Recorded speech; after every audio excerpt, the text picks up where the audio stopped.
Good evening, race fans, and as we get a little bit further into the winter months, get a little bit closer to Christmas, we want to welcome you to LSRTV, and tonight we come to you live from the Atlanta Motor Speedway, Hotlanta, on a cold Monday night as we get ready to kick off round number 3 of the RSR Icebreaker Winter Series, the 8 rounds that will take you through the off-season up to Daytona Speed Weeks. I'm Jacob Seelman alongside Evan Pisoko, and we're getting ready to bring you all the action tonight for what's going to be a fun race. 125 laps here at the track that officially, Evan, is just barely over a mile and a half, but for all intents and purposes, we call it a mile and a half.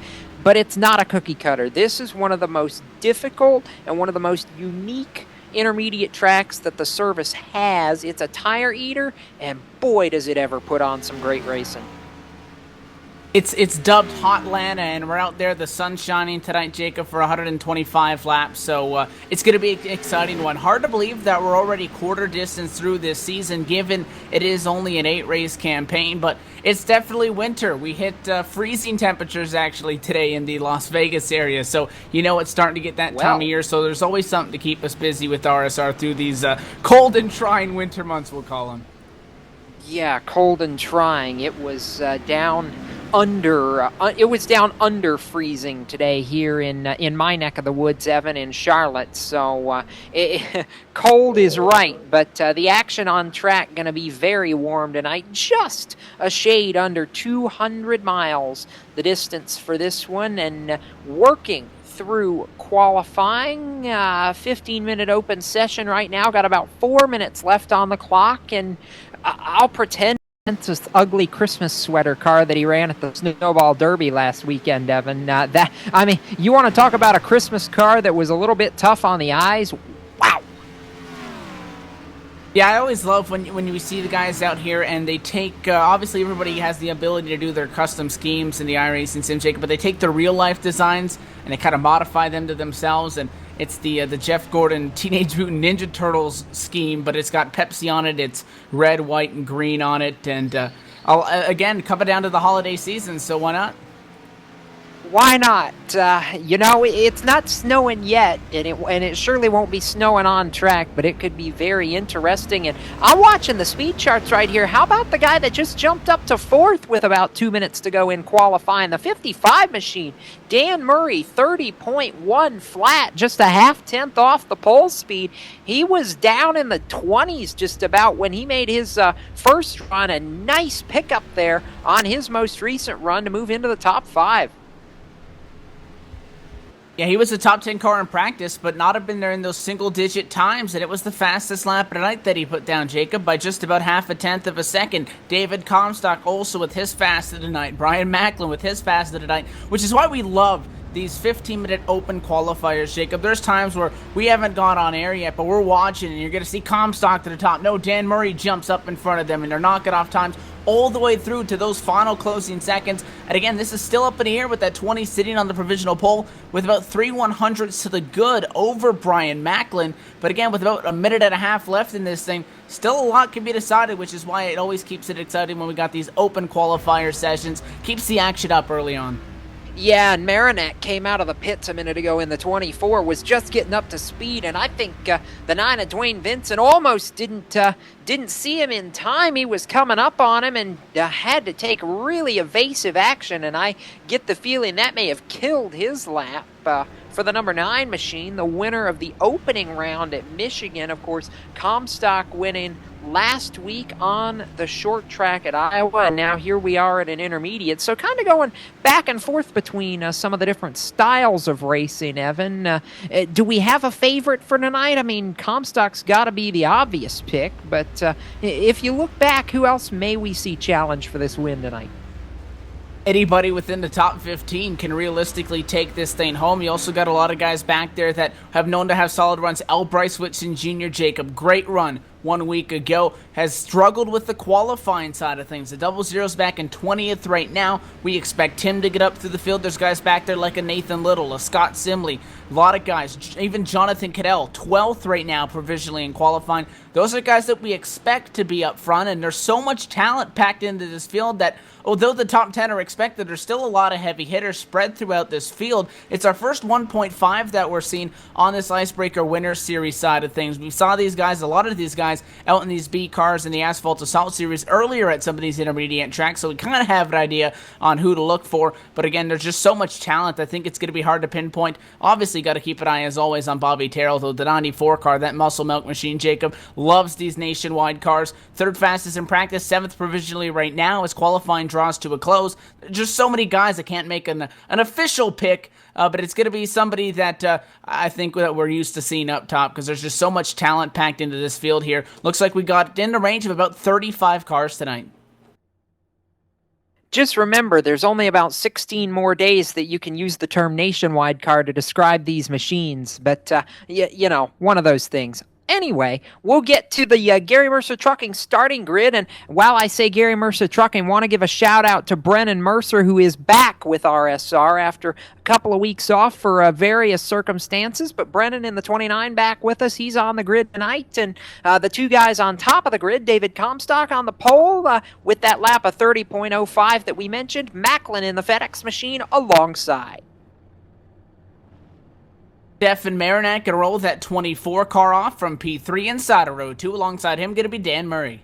Matt Lacrosse, the 21, rolls 5th, and to the outside of row 3, the 9, the opening round winner, Dwayne Vincent. Bobby Terrell, that 94 car going to roll for the inside. That's row 4, P7. Alongside him in 8th, EJ O'Rourke.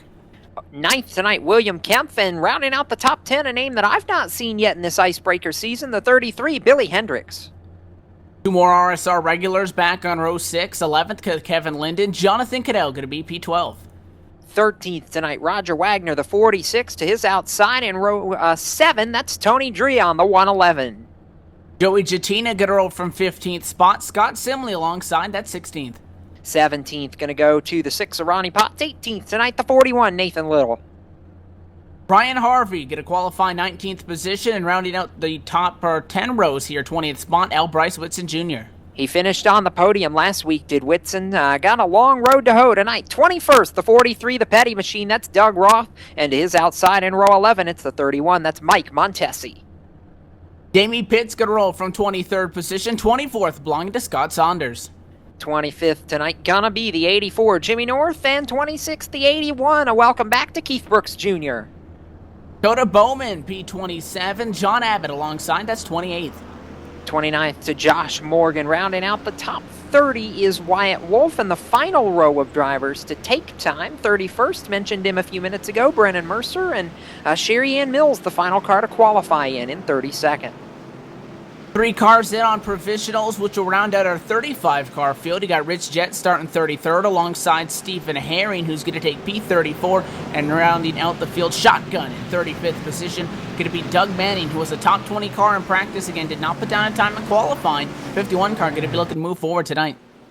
It's going to be interesting. Again, 125 laps, just a shade under 200 miles. Officially, I think 192 and a half. Going to be the mile count here tonight in hot Atlanta. We're excited for this one. It is about to get good. So, Comstock, Macklin, the 2 favorites on the front row, the Christmas car.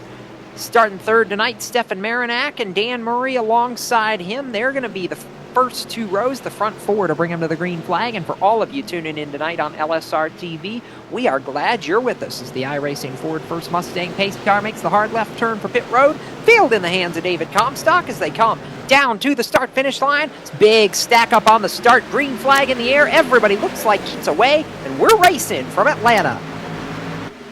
Side by side up inside the top 3, the 24 car working the bottom lane. That's Stefan Marinak. After starting on the inside of that second row, he's going to get through on clear. It's the 55 of Dan Murray trying to hang on. Started in 4th position, has to fight for it right now because the 9 of Dwayne Vincent makes a move to the inside. That's going to be side by side for 4th. Down at a quarter number 3 right now. Looks like the bottom getting the better hand of these drivers. Vincent through and clear, and now here comes the 21 car, Matt Lacrosse. No brakes for the 55 of Dan Murray. In front of them, Stefan Marinak takes a peek on Brian Macklin. Stays on the back motor for now. That is for second.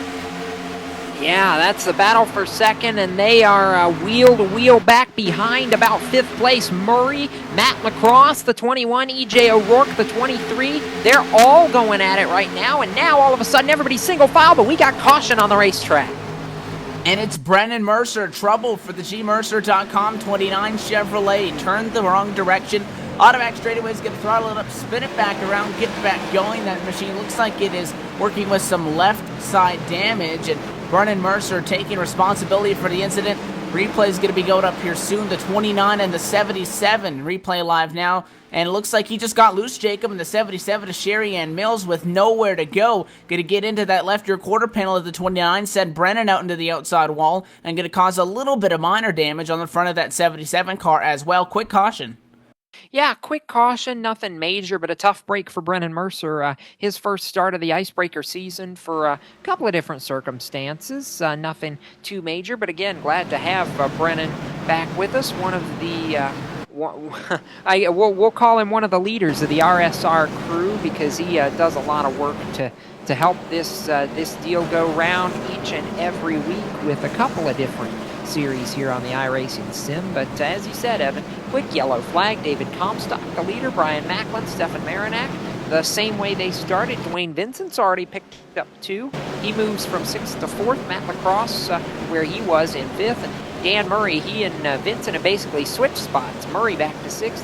EJ O'Rourke, Bobby Terrell, William Kemp, Billy Hendricks, the rest of the top 10. And I can't imagine we'll see any pit stops this early in the game. I know this track is a tire eater, Evan, but 2 laps, even I know to stay out at that point. Well, we have the back half of the field here coming down. Actually, quite a few, over 10. But these are all spots, 25th on back. So none of our leaders really going for any sort of a crazy strategy at this point in the race. Just guys coming down. Obviously, the 2 cars that were involved in that, Sherry Ann Mills, coming down pit road, as well as that 29 to Brennan Mercer. He is into his stall to get, I believe, one of his quick fixes. I actually know he's going to get that thing fixed on the left side. No quick fixes. So 29 is going to get that thing repaired as well. He sits down in his stall for damaged service, and then everybody else taking 4 tires, fueling off. Again, only 3-lap difference. Can't imagine it making any sort of a difference rolling forward, but you never know. And if you're that far back in the pack, why not? Why not? You don't stand to lose a whole lot. But Evan, we talk about this track being unique. It's a quad oval. Similar to Charlotte, they've reversed this track, made the front stretch the back stretch, and the back stretch the front stretch a time or two. But that double dog leg on the front straightaway here, how much does that change things for these guys? How difficult is that? Because you basically got 2 separate straightaways, or depending on how you look at it, even 3 separate straightaways with about 5 different corners total. I mean, that double dog leg, the quad oval, it's not an easy part of this racetrack, and we see a lot of trouble there often enough here at Atlanta. Yeah, and I'll take Atlanta over Charlotte in that regard. Charlotte is a lot more compact, that I think it's a little bit more of a steeper corner when you're going through with those 2 left-handers on the front straightaway. But it is an issue. You can see guys that will be side by side, and it's not a big progressive left-hand turn. It is 2 very distinct corners to the point where if you're side by side, the guy on the outside may cut down a little bit lower, the guy down low may swing higher. We have seen incidents in the past, even just this past Sunday with Cora. So last night we were at this racetrack with these very same cars. Jacob saw a handful of incidents coming from that very reason, so going to be something to keep an eye on for sure. Yeah, it will be. Normally we say Calamity Corner, could be Calamity Straightaway tonight, but we'll see how it shakes out. Right now we have what's going to be 5 laps in the books when we get the green flag, our first American Ethanol restart of the night.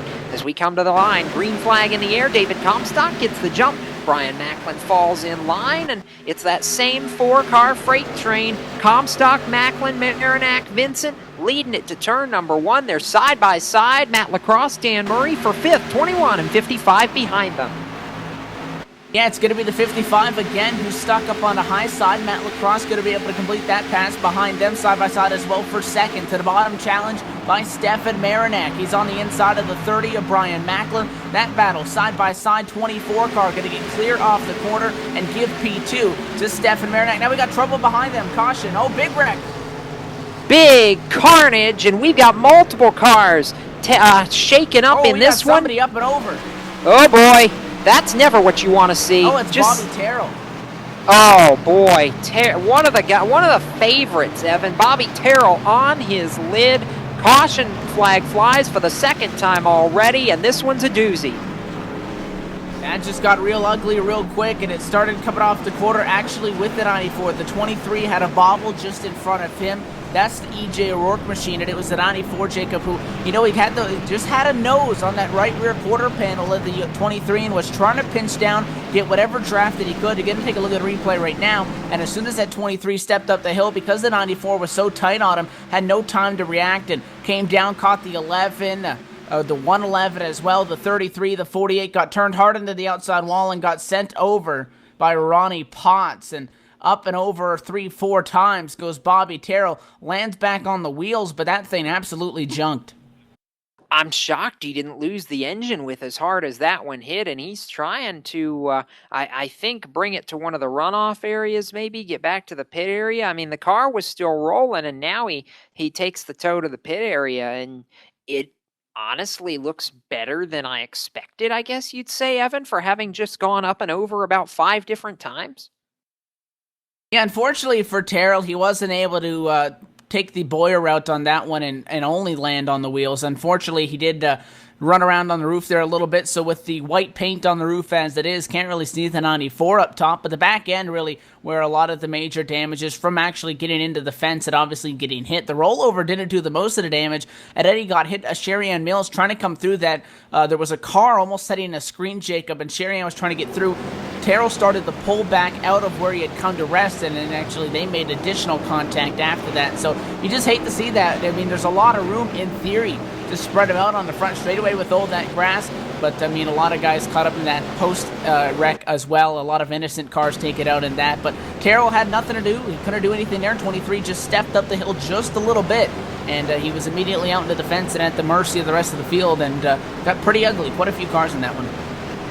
Yeah, Terrell, Joey Jatina, El Brycewitz Jr., Sherry Ann Mills, I think Jimmy North may have got a piece of it. Jonathan Cadell's been down pit road, I believe. Tony Drion, Billy Hendricks, a bunch of these guys clocking road and either taking repairs to their machines or just trying to feel things out right now. But a big mess, and we're not even 10 laps in to 125 here tonight from Atlanta Motor Speedway. So I hope this isn't a harbinger of things to come, Evan. This is much more carnage than I expected we'd see in the opening laps here. I mean, we typically see the races go this direction where we get a couple of caution flags, and then you'll have that long green flag stint mid-race as the lights are off for the pace car, so we're going to get back at it quite soon here as we go through 3 and 4. You get that long green flag around it, and typically we see the yellows at the end that make it come down to a shootout. Going to see how this one plays out. We're going to start coming up only 10 laps in. Yeah, we are going to be working, actually, lap number 10. It'll be 9 complete, 116 to go. When they get this American Ethanol green flag, it's Macklin to the inside with Comstock. Marinak falls into line in 3rd, and it's single file all the way back to 7th in turn 1. Nearly had a 3-wide situation back at a pack, but it was Ronnie Potts who backed out of it. The 9 car was real aggressive on that most recent restart. Dwayne Vincent tried to take a beat to the inside of Marinak. Nothing came from that, as you mentioned, our leader single file. Joshua Morgan, the 97 Mobil 1 Chevrolet, tried to make moves, got through on the 66 car, now fighting against the 43 of Doug Roth. That's for a top 10 spot. Yeah, it is for a top 10 spot. Roth getting through a lot of that, having a nice run and going to work with Josh Morgan, Brian Harvey up there. That's a 3-car battle for about the 8th position between Roth, Morgan, and Harvey, and I wouldn't count Wyatt Wolf in the 56 out of that either. It's a scramble back there around the backside of the top 10. Get a 56 machine on the bottom. It is a 66 up high as Wyatt Wolf tried to complete that pass. You see, caught the apron just a little bit, slides up the hills, able to get back to the gas. 66 is going to be able to use the run, coming off of quarter number 4 to pull back nearly even. Wyatt Wolf still having the advantage that time by Jacob. That 56 car started in 30th spot. Give him P10. After that, we got one car in the fence through 1 and 2. He's keeping it up against the wall here in the 24 car, possibly trying to get a number of those. I didn't think it was Marinac. I was keeping an eye on this lead battle because we just had a change for P3. Dwayne Vincent did get around Marinac, brought the 55 of Dan Murray along with him, and now we've got the battle for second going down the front straightaway into turn 1. Dwayne Vincent on the move in the Napa number 9 machine. He'll take it away from the 30 of Brian Macklin. Move Vincent to P2, looking for his second win in 3 races. Oh, he got trouble. The 419 car just got put in a fence at a quarter number 2. That is the 49 of Scott Saunders. Jacob made contact with the 21 car who slid up off the corner, and Saunders into the outside wall at a quarter number 2, keeps it going. Now going to have to deal with the 81 and a 77 coming upon him, but obviously damage going to be put on the right side of that Chevrolet. Going to drop him back after he just started to move forward. Yeah, and talking about dropping back, as soon as Brian Macklin got kicked out of the second position, he's continued to fall backwards. Dan Murray's gotten by him for third. The Penske truck. We got a spinner down the back. The 81 Keith Brooks Jr. hangs on to it right behind where I was keeping an eye on Scott Saunders. Jacob 81 just lost it, similar to what we saw Brennan Mercer do. He was able to hang on though, did not put it in the fence, kept it going, back out on track now, getting up to speed, but a close call for Keith Brooks Jr. Well, man, They're all over the place. You're just getting to see all the fun stuff right now, Evan. The back I'm watching. Where the fun is. The back is where the fun is. This is a 2-3 wide from 10th on back. He got, going at it for 18th, 17th. You wouldn't think it's lap 15.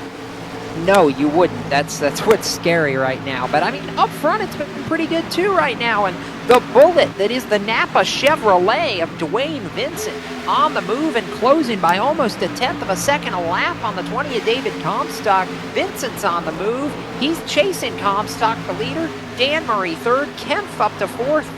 Was trying to document that when the 81 had his troubles down the back. William Kempf in the Penske Truck Rentals machine, less than a second off the lead right now.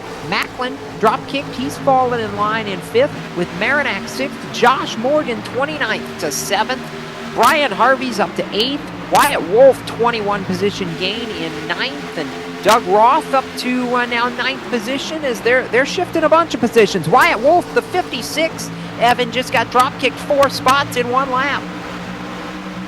Yeah, he got real sideways going into quarter number 3 and went down to the apron, was able to hang on to it, but as you said, he lost those 4 spots. He was able to get all of that position gain, though. From, again, I talked about how a lot of the guys at the tail end of that lead lap, Jacob, hit it on our first yellow. 56 evidently stayed out. Paid off huge dividends for him because, again, right now, although he dropped back a few spots, he's able to get one back that time by on Doug Roth as well as EJ O'Rourke, so move him back up to 13th position. But 56 right now, 17 positions in the positive. Good call staying out. Oh, it's been great so far for him, and a few of these guys have made up a oh, trouble! 59, Dakota Bowman! Oh, Cadell. The 11's in the outside fence as well. Caution flag flies for the 3rd time as we complete lap number 18 here at Atlanta. That started around Dakota Bowman, Jonathan Cadell, those two involved. Evan, replays going up. We'll see what happened. Just another example for the 3rd time tonight, at least that we've seen. I'm sure it's happened a couple more times. Replay live now, but you see the 59 up on a high side, and it just got sideways. That machine turned dead left into the right rear of the 11, hooked Cadell out into the inside wall. Everybody else did a good job of getting around it, so this incident going to be restrained to only 2 cars involved, but that just junked Jonathan Cadell's car, who, again, Jacob, and we didn't really get a chance to talk about it, was 2nd fastest in practice, was only able to come up with a 12th place result in qualifying, had gotten cycled back because of that, and obviously because of that, he's now involved in an incident. So, although 12th is not terrible out of a 35-car field, the 11 was probably expecting himself to be up further, and if he was able to get a lap that was, representative of how fast he was in practice, wouldn't have been in that situation. But nonetheless, not of his own fault, just had Dakota Bowman get sideways, take him out, and he's going to have to come down for quite some repairs. Yeah, he will. Leaders are on pit road. David Comstock and Dwayne Vincent lead the train, Evan, and I would imagine 4 tires for all the leaders here. Comstock going to have the advantage again of that number 1 pit stall. Not that big, though, here, and it's going to be the 23 of E.J. O'Rourke. Jacob missed his stall, I do believe. Came in, attempted to stop, and pulled out because he came into his stall and rolled and kept going. So the 23 car through and no service. Comstock going to lead him off. Wow. I'm not sure what we're reading. We're double checking the pit times here. Not sure. I think the clock's gone. I think the clock's gone a little bit haywire on us, Evan. Yeah, if that was a 1.2 second stop for the 20 car on 4 tires, then we got to be checking the software for some sort of assistance on that one. Not an IndyCar pit stop. You can't duel them all at once. I don't think that's how it works. I think that's how it works in IndyCar. I mean, you know, maybe somebody in NASCAR is smart enough to figure that out one of these days. I don't know. Yeah, I mean, there's 5 lugs on that, so that'd be a pretty sick gun that they'd be using to get all those lugs on and off for all 4 tires at once. I'd like to see that, though. Yeah. All right, so as it cycles through Matt Lacrosse over David Comstock, Dan Murray, Dwayne Vincent, Brian Macklin, the top 5 right now. And you know what? Third caution of the night. We'll step aside for a quick break here on LSR TV. Go side by side. Come back for more from Hotlanta in a moment. This is the RSR Icebreaker Winter Series from Atlanta Motor Speedway.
Welcome back to LSRTV. Get ready for a restart. Jacob Seelman, Evan Soko here in the broadcast booth from Atlanta Motor Speedway, round 3 of the RSR Icebreaker Winter Series, Evan. And, you know, we don't get to do this and switch the rolls up too often, but I'll let you take this one back to green because doubled up, getting ready for another restart.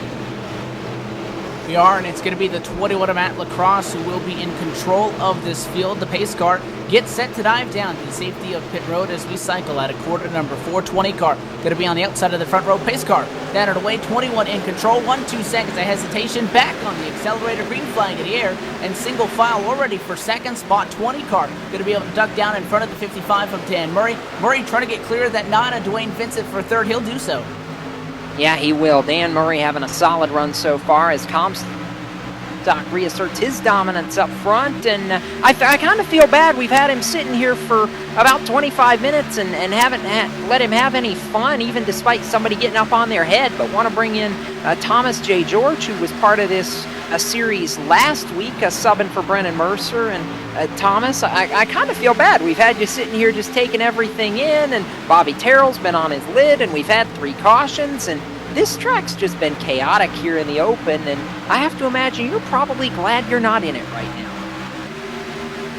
Yeah, I know Bobby flipped over a couple of times. I did that last week, so it's kind of nice to see him do it, and even though I don't want to see him get wrecked, but better him than me tonight. I can imagine that. How tough is this Atlanta track on a driver? And and on these guys, because it's a very, very wild racetrack, especially on tires. You know, we talk about that a lot, but more so here than anywhere else. It is a tire eater, and you have got to really conserve if you want to go to the front on a long run. Yeah, Atlanta is definitely a track that you have to balance aggression and patience here. As you know, you see Dwayne Vincent going under Claus for second there. But it's a track that you have to be focused 100% of the time, because if we can get a long green run, the tires will start wearing off, and the guys that you see they're able to balance that aggression and patience, you'll see them power their way to the front. And I know the one driver I want to keep my eye on is Dwayne, obviously, because he's done that. He's very good at doing that, and we'll see if he can challenge David Comstock for the lead here anytime soon.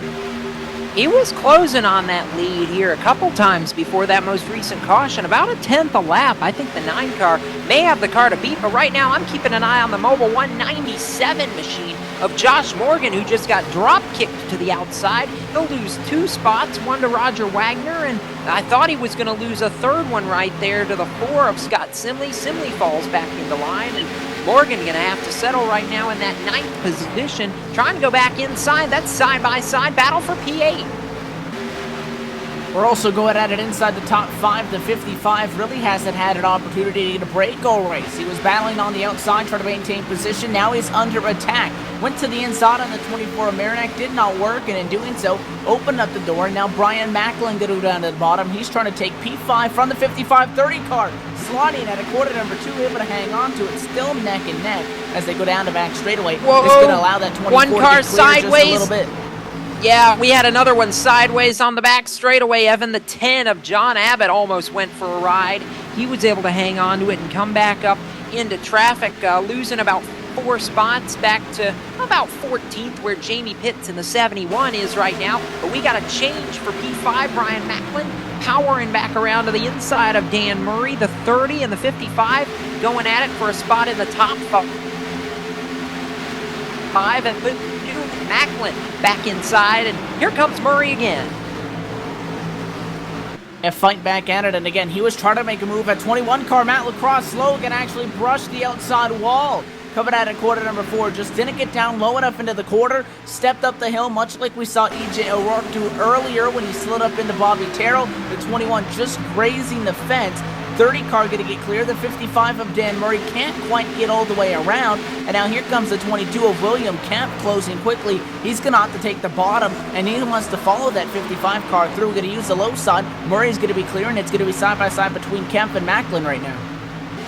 Yeah, the 22 and the 21 going at it, and that's a nice little battle. And how about William Kemp having a solid run, qualified 9th, just battling for that 6th position right now, doing a nice job in that Penske Truck Rentals number 22 machine. Kind of a throwback, one of the older Penske schemes, and one I think we saw out of Joey Logano maybe 2 or 3 years ago, Evan. But a nice looking little scheme right there on that machine tonight. And a little further back, we got another side-by-side battle going on. Whoa, E.J. O'Rourke down on the apron, hangs onto it, but he was 45 degrees sideways. The 23 machine was trying to make a move on the 51 of Doug Manning and barely held onto it.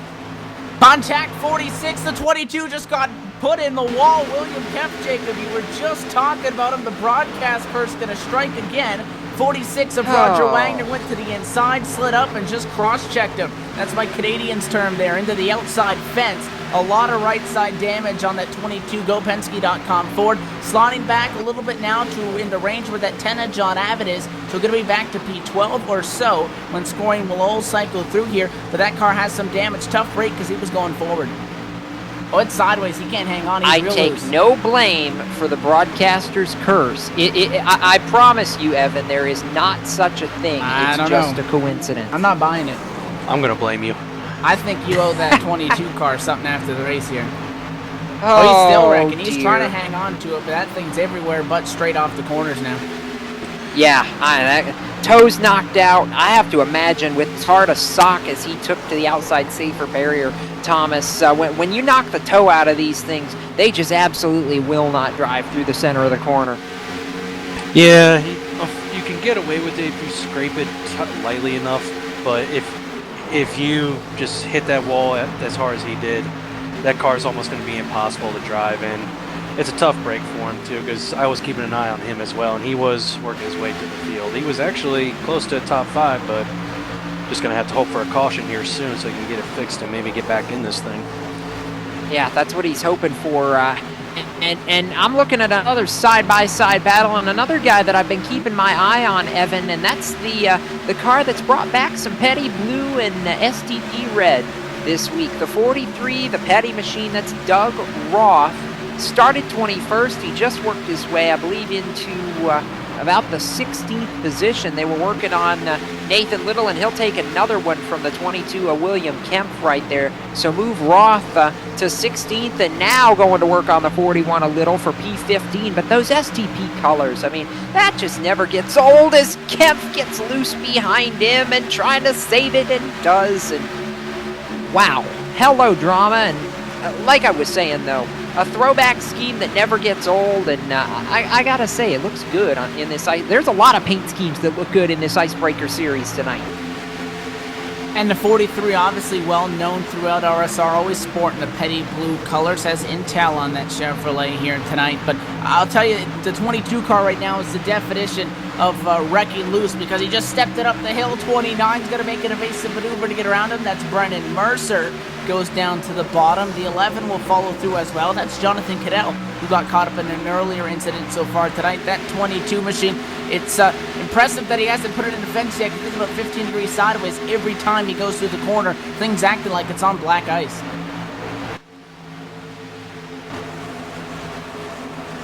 Yeah, I think that's an understatement right there. Just wow. I mean, he's barely hanging on to it, and it's a hornet's nest right there.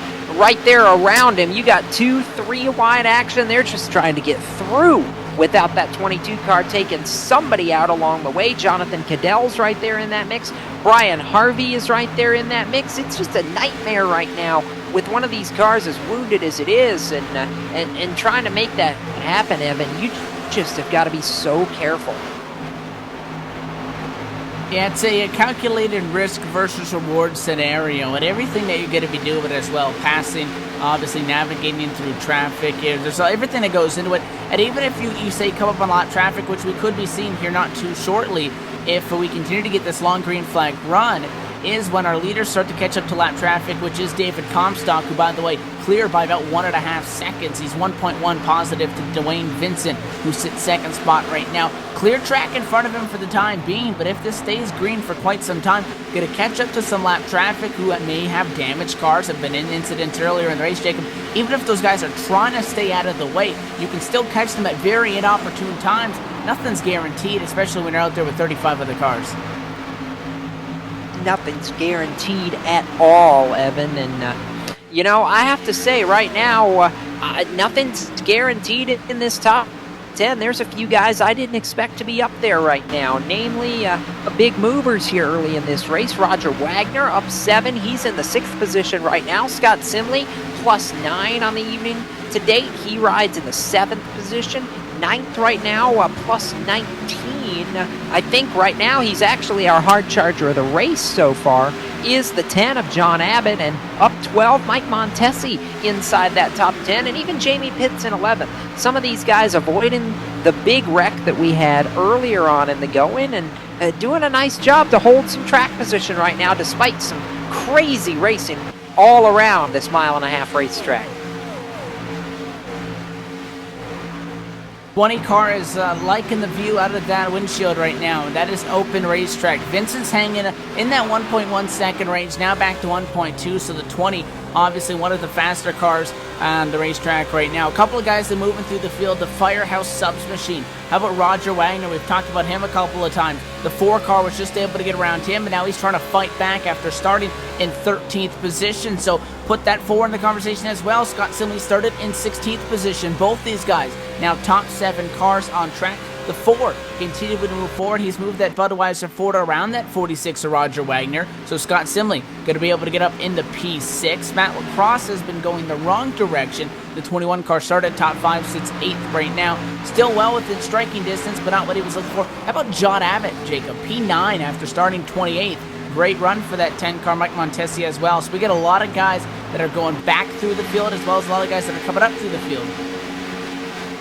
One car in the wall, the 95 machine, Rich Jet from 16th. He's in trouble, trying to hang on to it. Around. The 11 11 went around backwards. He's on the apron, down the back straightaway, no caution. Got into the fence on his own at a quarter number 2, caught the fence, went around. He's pointed back direction on the apron there. Get back up the speed. We stayed green. I don't mean to interrupt, guys, but you may want to take a look at P2 here. Stefan Marinak's making a move on Dwayne Vincent on turn 3. Yeah, the 24's coming to life. Evan, that car, them both the 2 leaders the last couple of laps, and takes that spot away. So move the Christmas car up to the top 2. Yeah, that was definitely a really good move on his part. Watching him the last couple of laps, he seemed to be reeling him in. So it looks like he's been able to save his tires pretty good, and who knows, he might have something for David Comstock here if we can keep going green, guys. He was down to cut it down by 0.2 of a second last time by, and even Vincent was a little bit quicker than Comstock. So you may be right, Thomas. That 24 machine, he may have something. I wouldn't chalk this up to be in Comstock's party. I mean, when you consider the fact that we've still got about 80 laps to go, but Marinak a 1/10.5 quicker last time by. He's flying. Well, we always say that you're going to see some guys that are stronger on the long runs, and 24's hustling. He's not wasted any time. Dwayne Vincent still going backwards in comparison to Comstock at the same rate. He's down to 1.3 out of it, but a 24 car hustling. It was a 30.71 the last time by. It was a 30.87 for Comstock this time by, an 8.4. The 24 going to get a 6.4, 0.2 of a second, Jacob, that time around. It's within a second. That Pepsi Max Chevrolet moving forward quick. If he stays green here, going to be up there not too long for now. I know it was referring to Ross Kenseth at the Snowball Derby, but I'm officially claiming that if Stefan Marinak wins this race, we're calling that car the Ugly Christmas Sweater from now until whenever it goes away. I just hope you didn't curse him for saying that like you Yeah, I did was the 22. going to say, Jacob, you've already taken somebody out of the race tonight. Don't put that on the 24 car now. Oh, jeez. I you know what? I think Marinak's due for one in this, guys. He's been so good. The latter part of the Full Throttle Cup Series season, he was in position for a couple of wins.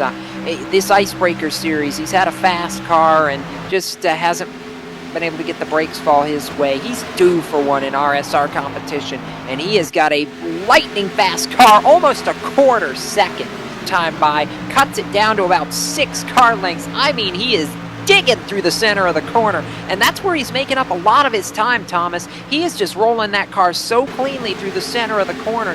He is just eating into that gap.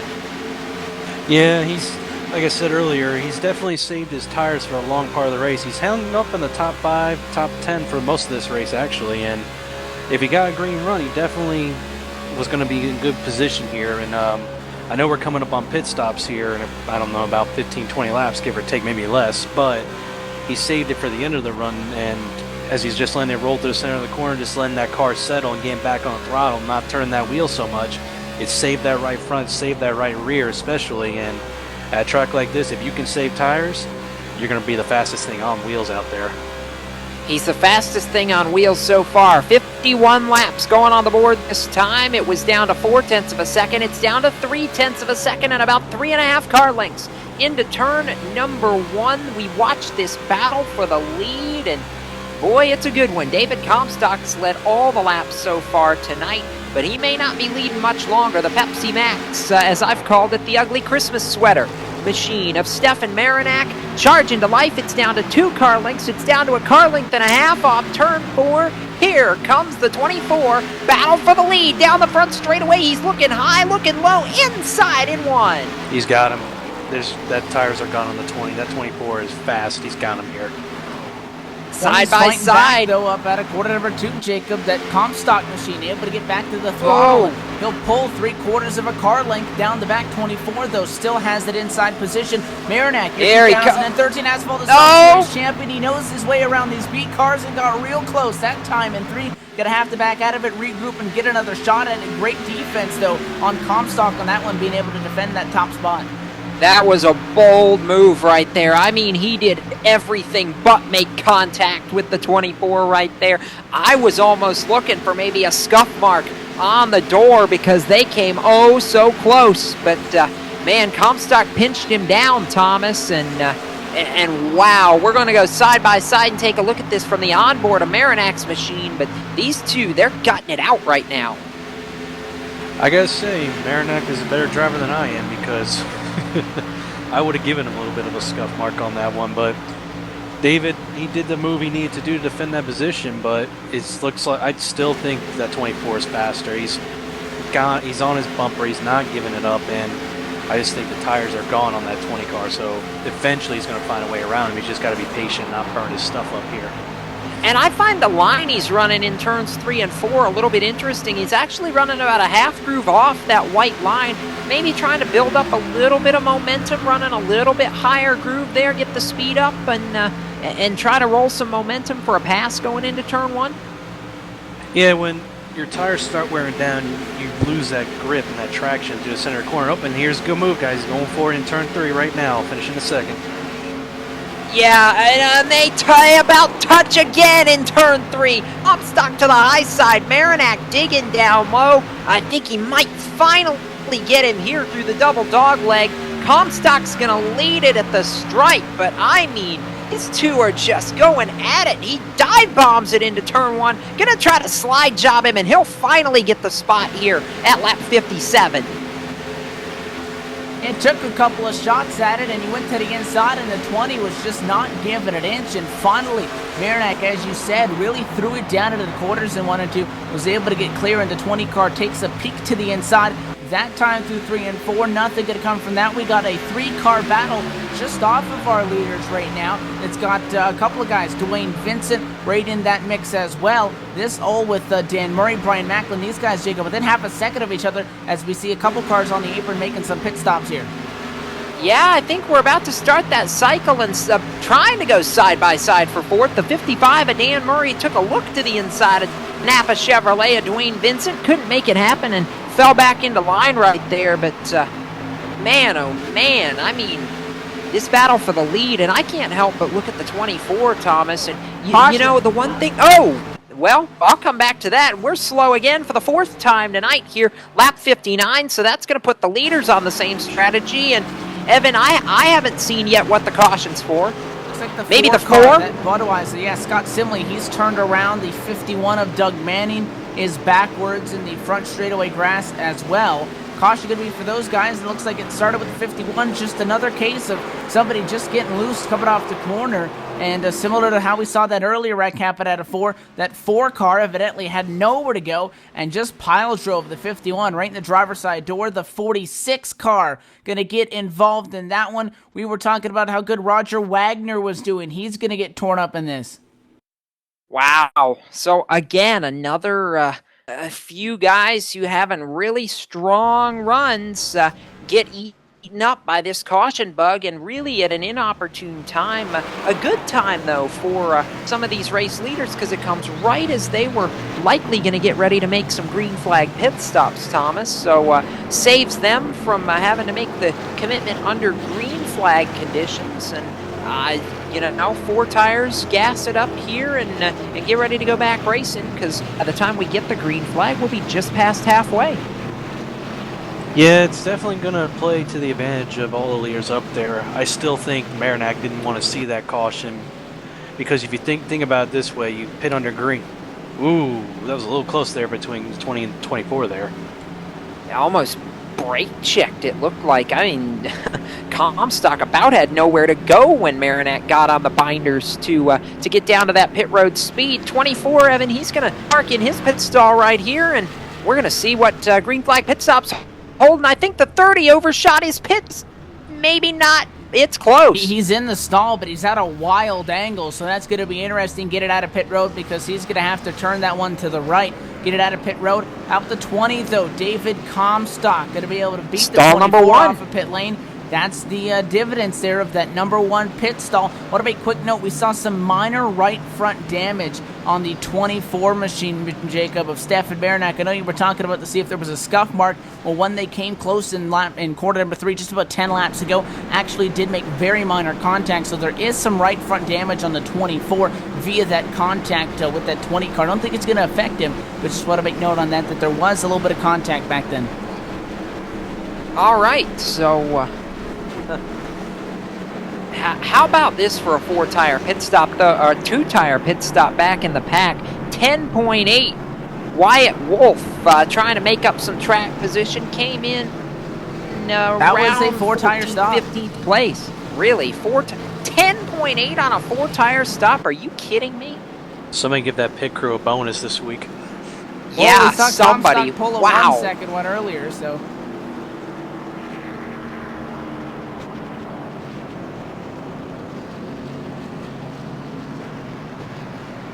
13.9 is going to be the official time, so that sounds I mean, accurate. yeah, that's a little bit better, but I'd still give him a bonus because that was one of the fastest stops of anybody, and it moves him up to 6th position.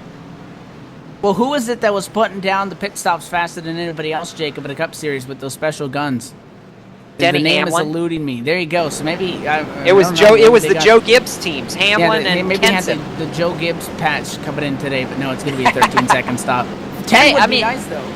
Yeah, it would be. I mean, you know, 12, 13 seconds, that's what you expect for a good 4-tire pit stop. So nice job by the Wyatt Wolf crew, and they're coming around this time to complete lap 62. That'll be right at basically at the halfway point, Evan. So, it's a great time to take a Gary Mercer Trucking look at the full field rundown right here as we approach the halfway point. David Comstock, the Monster Energy Chevrolet, going to reassume the top spot here after a very quick pit stop. And actually, I take that back. Comstock going to be the first off pit road, but I think when they come to the stripe here, it's going to be the 33 actually assuming the lead. And sure, well, we'll wait and see. No, lap car. So it is Comstock. I'm all confused right now. Comstock the leader, Marinak second, Macklin third, Dan Murray fourth, Dwayne Vincent fifth, Wyatt Wolf sixth, John Abbott, nice run for him, 28th up to 7th. Nathan Little rebounding after one of the earlier caution flags. He's up to 8th. E.J. O'Rourke 9th. And Evan, Matt Lacrosse rounding out the top 10. And, that's what I get for having 2 exams today and still coming and doing this deal. My brain is shot right now. It's going to be the ugly Christmas sweater car in second position, that 24 as well. The Wyatt Wolf machine, though, Jacob, still our biggest mover inside the top 10 after starting 30th. But behind him, John Abbott's going to pick up 2 more spots in this whole cycle.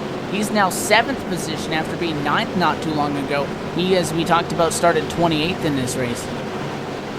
Yeah, and we'll look back a little bit further. We're actually going to get the green flag, I believe, at the halfway point. So we'll continue our look at the mid-race leaderboard as soon as we get this American Ethanol restart. We took you through Lacrosse in 10th. It's going to be Comstock, Marinak, the top 2, pace cars off, and David Comstock, the Monster Chevrolet. Green flag in the air. Marinak's not going to get on the gas quite as quickly. Brian Macklin going to reassume that second position, and Marinak going to cut down right there in third. Dwayne Vincent to fourth. Dan Murray back to fifth. Side by side for sixth. How about Wyatt Wolf in the 56? John Abbott in the 10. Give it to Abbott. Going to make that pass down low. 10 car will get clear. 56 has to tuck back in behind them. Marinak now challenging already. That going to be for second to the inside on Brian Macklin. 30 car stepping it all the way up the hill. A little bit of a bobble and give it to the 24.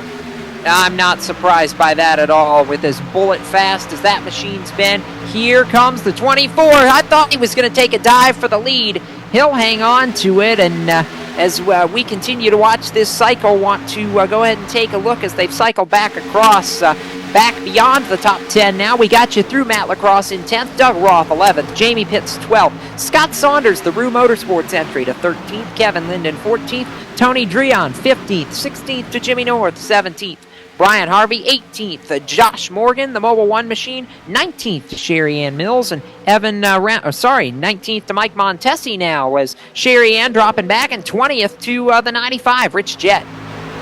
Going to shake up a little bit as Kevin Linden caught the fence. He was scored up inside the top 15, but right now, 21st position, William Kemp. Expect all of these guys to pick up about one spot as this cycles through. Sherry Ann Mills, 22nd, 23rd, Brendan Mercer, 24th, Scott Simley. Last car on the lead lap. We got a group of guys one lap down, 25th and 26th. L. Bryce Whitson Jr. and Billy Hendricks. They're one lap down, 27th, and 7 out of it is Roger Wagner, 28th, Dakota Bowman, Doug Manning, 29th, 30th position, Jonathan Cadell, who's down pit road. Yeah, I think Cadell may be done for the night. Not sure yet. 31st and definitely behind the wall for the evening is Keith Brooks Jr. 32nd, Stephen Herring. 33rd, Ronnie Potts. 34th, Bobby Terrell. And 35th to Joey Jattina, shotgun on the field. And I can confirm now, Evan, that both Doug Manning, the 51, and the 46, Roger Wagner, have taken their cars out of this race, so add 2 more to the casualty tally, and got, again, 24 on the lead lap, and 1 car sideways, trying to hang on to it, back in the pack, about 13th place, Evan. I couldn't get a number on it. Take a look, everybody pointed the right direction right now. Trying to get a number, and it looks like it may have been the 21 car. Matt Lacrosse did get sideways. He was able to hang on to it and actually got right back in a battle. We also had contact between the 49 and the 22 cars. You talked about Scott Saunders. Saunders is working with quite heavy damage right now. So although he was just top 15, now sliding back to 20th as that damage is hindering his long straightaway speed.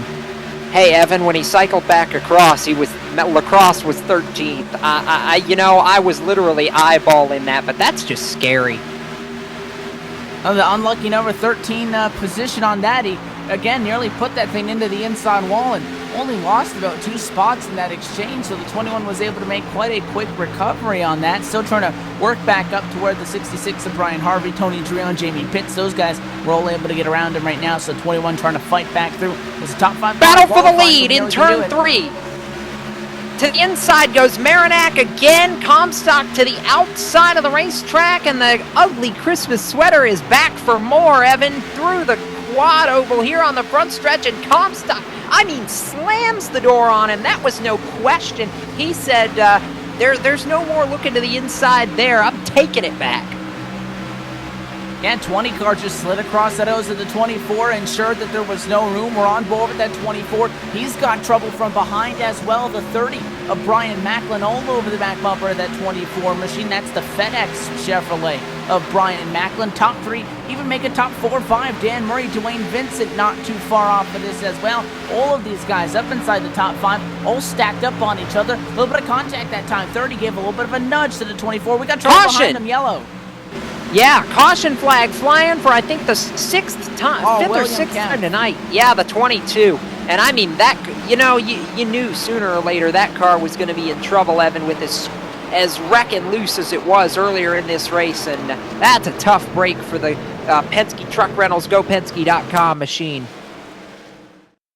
It was just getting loose. That eventually snapped sideways to the point where he ran out of mulligans, and where he slid back up to hang on to it, just got run over by the 49 of Scott Saunders, who had nowhere to go on that one. 22 still getting loose. The 49's trying to get out of the way. And then William Kempf going around, headed into quarter number 1, sideways on the bottom part of the racetrack. Nobody else going to be involved in that. But another car tonight that's going to have more troubles that Jacob talked about. So I don't know about this. We've already mentioned that the first time I brought thrown under the bus tonight. I noticed.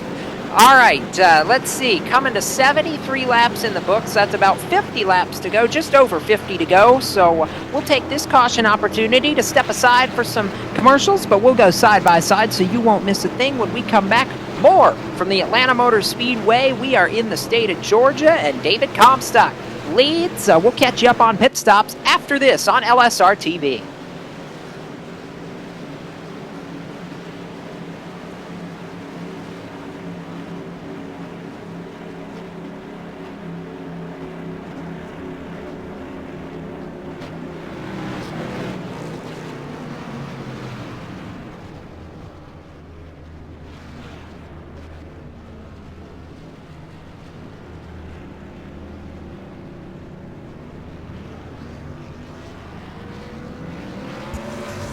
Simulated racing can be awesome, but can also be kind of a free-for-all. Interestingly, auto racing faced the same problem in its earlier days. Whether it was on the back roads, the beaches, or the city streets, the racing was fun.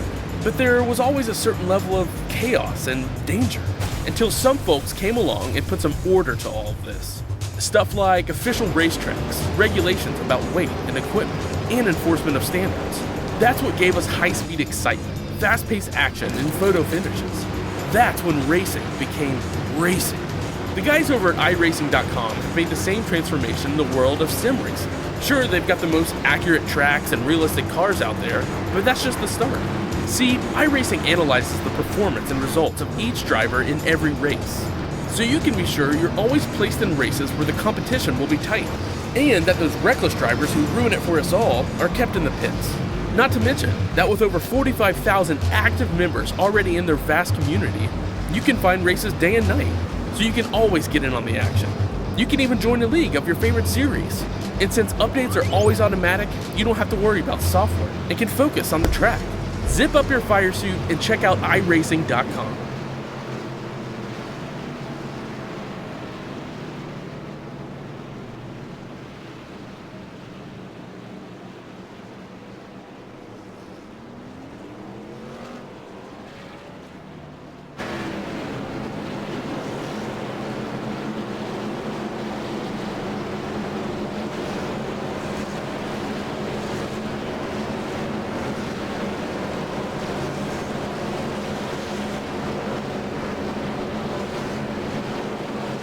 Welcome back to Atlanta and LSRTV as we continue with round 3 of the RSR Icebreaker Winter Series. Jacob Seelman, Evan Basoko, Thomas George in the broadcast booth tonight. And boy, what an entertaining race it's been so far. And after pit stops, David Comstock and Stefan Marinak were the guys to lead the field back to green flag. And Brennan Mercer stayed out to lead a lap. Evan, I would have to say just because he can, but it's going to put the 20 and the 24 back on the front row for this restart, which I think is going to come with about 49 laps to go, and it looks like Dakota Bowman going to get the free pass under this caution. The lights have gone back off, so we're going to double them up once again, and for quite a few consecutive times now, the 20, the 24, the 30, the 55, pretty much all race long, it's been this core group of guys that have been up at the front of the field. We still have, again, a lot of people, though, that have been making their way through the field. 6th through 10th position, no better starting spots than 18th. You got Nathan Little, John Abbott, Doug Roth, Wyatt Wolf, and Jamie Pitts. They have not quite been able to puncture this bubble, though, that these top 5 guys have had all race long. Really want to see one of these guys kind of come in here and possibly steal the show. We know Nathan Little's the guy that can do it. He's got that 41 car, going to be starting in 6th spot, but Comstock, I mean, always on that number 1 pit stall, able to get back to the lead once again. If he wins this race, that could be a crucial part of how he's able to get that job done. With that 24 being up high, in theory, may give that 30 of Brian Macklin an advantage, which means that Marinak's got one more car to pass coming off of this restart if Macklin's able to get through before he can get back to Comstock. This is going to be where things get really, really interesting. 49 laps to go, and the iRacing Ford First Mustang pace car back to pit road, and we'll try to send him off, green flag in the air, and again, Macklin right on the gas on the back bumper of Comstock. Marinak falls in 3rd, and he's going to have a heavy challenge into turn number 1. Dan Murray wants to go, and there's nowhere to go. That was real aggressive on the back of the 24, took a peek to the inside, but with Marinak running on the bottom, no hope in that one. Behind them, Dwayne Vincent and the 41 car get a slide up just in front of that. We got 3 wide back in the back, more 2 wide up inside the top 10. They're battling all over the racetrack. Yeah, John Abbott making a power move to the inside, picking up one on Doug Roth. The 43 going to go back to 8th, and Abbott up to 7th, and the battle for 2nd's on again. Here comes Marinak to the inside, and I thought he was going to try and dive bomb it so far into turn 1. He might get to Comstock before they exited the corner. Macklin going backwards. The 55 machine of Dan Murray's going to be on the march now for 3rd, and here comes the Christmas sweater one more time. Stefan Marinak trying to make the power play for the lead, and 47 laps to go. He's got plenty of time to do it. It's a car length. He's through to second, a 55 for Dan Murray, around Brian Macklin for third. We were just 3 wide inside of the top 10. Everybody trying to get around Wyatt Wolf. He's going to be moved out of the way now by the 71 of Jamie Pitts, 56, hanging on for dear life up against the fence, keeps it the right direction, but he was holding everybody up, and at one point, E.J. O'Rourke put that car through the grass on a front straightaway trying to get away through. I'm going to use a word that I've tried not to use in a couple of weeks, Evan. Yikes! Oh, we're more 3 wide. The 56, the 111, the 97. This about for P12 right now. It's going to be the Lowe's 111 of Tony Dreon, who backs out of it, or at least slides back to make it a double file battle. Now coming back at it on the outside, the 66 car in this mix as well. Going at it for these spots just outside of the top 10. 56 crosses over. Joshua Morgan still digging hard. This for 13.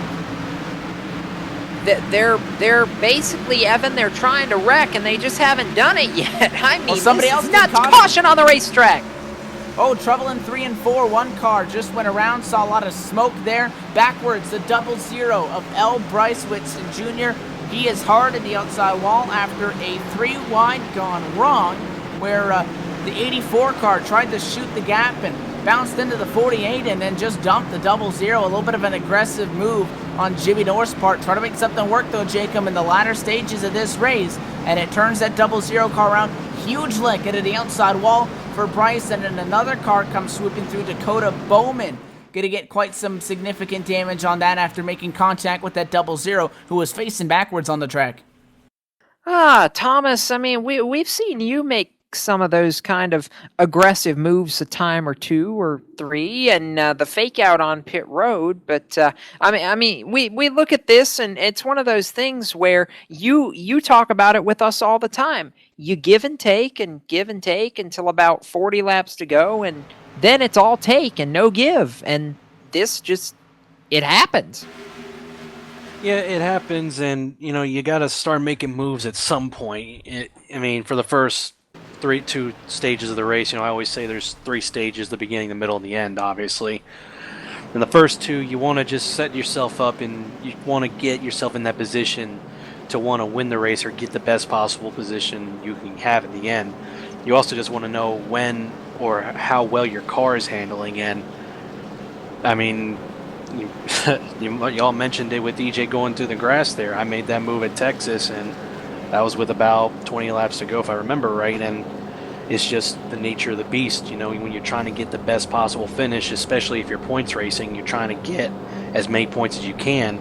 You just got to start making those aggressive moves, but you also just got to be wary of the other drivers around you, and you're starting to see that. You're starting to see the 20, the 24, the 55, the 30, the 9. They're all pushing a little bit harder. They're all trying to stay within each other, because as this race goes on for the last 30-plus laps, it's going to get harder and harder to pass, and eventually I honestly will bank there'll probably be a couple more cautions as it becomes closer to this finish, and who knows, tire strategy might come into play here. Oh boy. Wouldn't that be fun? Evan Pasoko, all right, so I'm keeping an eye on this, and the Hemsaw 55 machine of Dan Murray. I just started looking at this, that Chevrolet Camaro. I can't help but wonder if maybe Murray might not be in the catbird seat right here. He's had a very fast race car for the latter stages of this race, and all of a sudden here he is finally with the inside lane for the first time, and maybe he could make a challenge on this restart. That car's looked good. Not sure if it's the yellow paint, but they might want to clean the grill, because that car looks like it drove through a flock of birds, because there is a whole lot of something on the front of that car. It's not damaged, but it's just real dirty, that 55 car. Take a look at the 24. He's got a pretty dirty hood too. Yeah, it's these bright colors. I mean,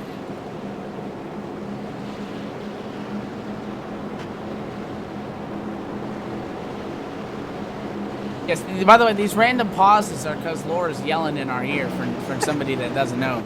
Yeah. For anybody that wonders why we all just kind of stopped there for a minute, when the executive producer starts making comments that aren't race related, the crickets kind of come out, and that's where we need a good soundboard, Evan.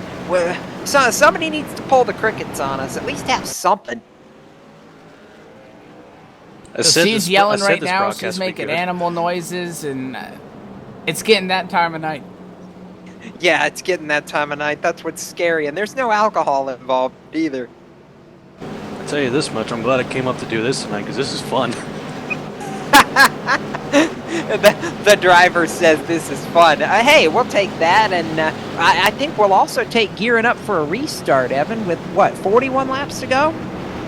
Yeah, we're coming down to this one, and again, once again, it's going to be that 20 car up on the front row. Marinak going to find himself on the outside of the front row once again, but it's going to be a restart right here, and we're closing in now to the end of this one. Coming up, going to be lap 85 for this restart, so about 41 to go, so still a decently, length race here, still left in this one, but at the end of the day, down to the nitty-gritty at this point, it's go time.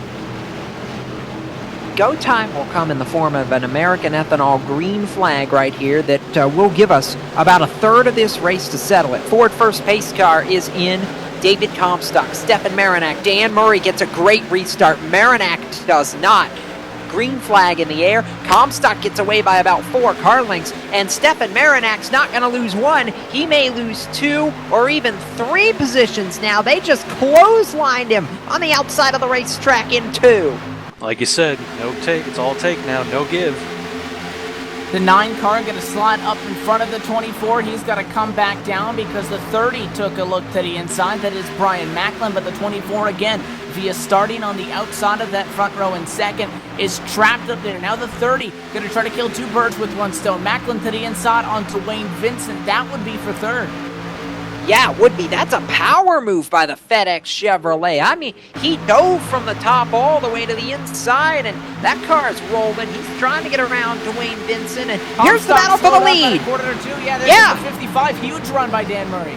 Dan Murray to the inside, and I told you guys he was going to come to life. There's the Hemsaw Chevrolet to the top spot here at lap 86. To the lead goes Dan Murray. Comstock to second, Macklin to third, and here comes Marinak. And look at John Abbott up in 6th. That 20 car tried to take another look back at the 55. 55 shut the door last time. Going to get to the inside this time, however. Do it again. Once again, Comstock going to be able to pull neck and neck now with Dan Murray. Will have the advantage of that inside lane. Going to clear the 55 to the middle of the corner. Dan Murray expected to tuck back in line. He's got the 30 and the 9 car not too far behind. So David Comstock lost it, and he'll take it right back. Now the 55 to the bottom again.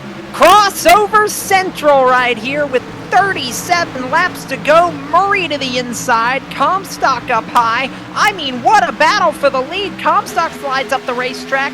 Macklin's there, and look at John Abbott inside the top 5, and Macklin trying to hang him out there, and Comstock going to the outside. Are we going to try 3 wide? Not This is going to get quite. hairy really quick. How did Comstock keep the lead there on the outside of the racetrack? What a run!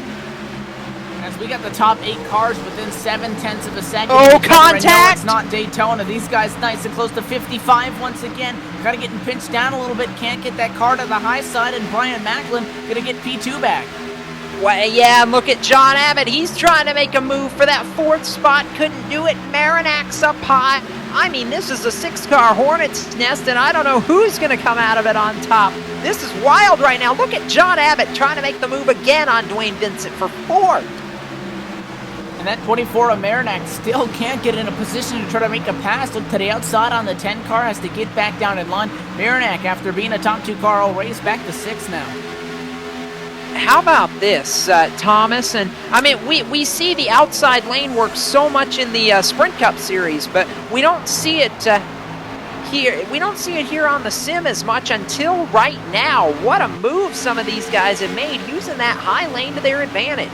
Oh, trouble on the racetrack. Caution flag flies with 90 complete. Brian Harvey, 66 car is turned around on the front straightaway, and looks like it may have been a self-spin that was induced. That 97 of Joshua Morgan looks like came down, almost chopped him off, and Harvey gave it a little bit more wheel to avoid it. Didn't see them actually making contact. It could have been netcode as well, because the 66 car did get turned sideways by it. Replay up now. Did a good job and overcorrected it, went up high, nearly caught Brandon Mercer, and it was actually able to keep it off the fence. So a good job at the 66. Yeah, wow. Brian Harvey hanging on to it just barely. I want to go back to what I was trying to get to you, Thomas, just before that caution came out. We never see the high lane work on this sim, except maybe at Iowa. And now some of these guys able to make these moves on the high lane. Just power plays going on right now, and it's so much fun to watch at the front of this field. Yeah, it's definitely good to see the high line working really well, but the threat of that, or the danger I should say, is you got to trust the guy on the bottom to keep his car on that white line, because if he comes up even just a scotch while you're pinching him down to get that run off the corner, it's really gonna, if he hits you, it's over. Or if not necessarily over, but it's gonna hurt you. And I know this is taken away from pit stops, but I got to make a call out to that 22 car of William Kemp. Pancaked the wall earlier, and he's come back all the way up into the top 10. Leaders are on pit road, Comstock and Macklin, and this pit stop, Evan, this could be the deciding factor in this race. Leaders hit their marks, and let's go down there. Well, the 20 car's been able to lead them all off pit road. Even when he did not enter from the top spot, he leads them down this time through. Right side tires up, crew goes over to the left. Going to be a 4-tire stop for the number 20 Monster Energy Chevrolet. And will he lead him off? He's got a challenge from the 30 of Brian Macklin. 30 cars sideways, and I think he might have gotten it. 30 of digging, and it looks like it's going to be Comstock barely. But that 30 was sideways, Jacob, trying to get the spot. And I do think Macklin did have it at the stripe there of the green cone, so that 30 car is going to be able to get the top spot. Wow! That might be the move of the race, that guys. That one coming. Yeah, I agree with Thomas. That is the first time all night long that anybody has beaten David Comstock off pit road. We got to get a replay of that or a photo of it. I think we're getting it right here. Gonna try to see exactly what Brian Macklin saw, and I mean, this was as tight as it comes, guys. He was about 15, 30 degrees sideways, too, so it's not like he was rolling through it. He was digging to try to get it, and, I mean, just barely was able to actually continue at the speed. Atlanta is very interesting, Jacob, because those cones that mark the end of pit road where that scoring loop is going to be is actually quite significantly further away from the final stall than a lot of other racetracks. Places like Charlotte, almost, just 5-10 feet after where that 20-car stall would be. Comstock has to go quite a distance at this racetrack in comparison to others, so that's what opened up the door, and Macklin capitalized. Yeah, he did, and got the lead, and everything cycling through. A little bit disappointed for the 10 car. John Abbott, he lost 4 spots on that exchange. He had worked his way all the way up to 5th, and, I'm not sure whether it's because of strategy that we're seeing some of these guys come up on 2 tires. Look at Nathan Little. Where did he come from up to P3 on the racetrack? That 41 wasn't even in the conversation 10 laps ago. And that's going to be via a 2-tire stop. Am I surprised? No. His strategy come into effect. It's starting. Oh, and big news! And Dan Murray, wow. I just hit the electrical gremlins. He just fell out of the sim. Just like that. Wow. That's as close as you're going to get to what would be a mechanical failure, and out of nowhere. I mean, top 5 car. Looked like it had a chance to win this race. Was actually 9th the way that all cycled through. And, out of the race, even if he gets back in, he's going to lose at least 1 lap here. If we get back green, going to lose them at a higher rate of speed. And, essentially out of this one now. That's painful. Thomas, you've seen how these bugs work in the sim. And when you have one like that bite you, especially when you're running well, that's just painful. Yeah, I can sympathize with Dan tonight. I had that issue for about a month before I got everything fixed, and especially when you have a chance to win and you have as good as a car as he did, and you had at least a top 5 in you, and just to have that happen, it's I don't want to say soul crushing, but it's definitely not the best feeling, especially when you work this hard, and it's a tough break for him. Yeah, and that's going to be a really tough break for guys like John Abbott and Doug Roth, who are now relegated to the outside lane. We'll catch you up a little bit more on that in a little bit. Getting ready to go green flag with 30 laps to go. iRacing Ford First Mustang pace car goes to pit road. Field in the hands for the first time tonight of Brian Macklin. Green flag in the air. They stack up behind the race leaders, about 7th, 8th place. Top 2, top 3 fall in single file, and everybody's trying to find a lane in one. Nathan Little almost makes contact with Dwayne Vincent. That 20 is all over the back bumper of the 30 of Brian Macklin. David Comstock not wasting any time. Gives a shot to the back bumper. Looks low. Now pulls back in line. The top 2 pulling away from 3rd on back where it's side by side, 2 rows deep. The 9 and the 41, then the 43 and the 111. Doug Roth up on that high side. 3 wide. Look at the 24 at the bottom.